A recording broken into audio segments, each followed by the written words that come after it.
Une situation à Marseille qui date, je suis marseillaise, qui date depuis toujours, qui a été une gestion catastrophique par une mairie, par des gens qu'on n'entend pas actuellement.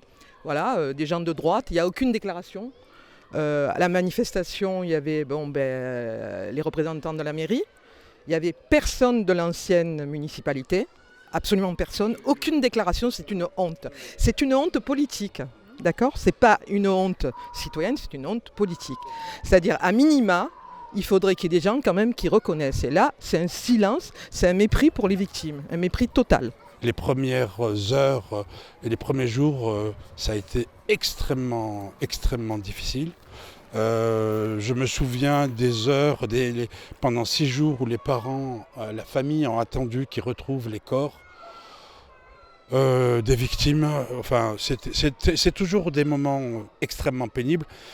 Et puis je dirais oui, que des peines exemplaires et que ceux qui ont fauté volontairement, hein, parce qu'il y a des gens qui étaient payés, des architectes, des juristes, voilà, et marchands de sommeil, y compris ceux qui ont traité, ceux qui ont négocié la charte du relogement avec nous. Ils avaient ou leur mari ou leur machin qui louaient des garages, des machins. C'est purement ignoble, voilà. Et vous, madame, vous en attendez quoi de ce procès ?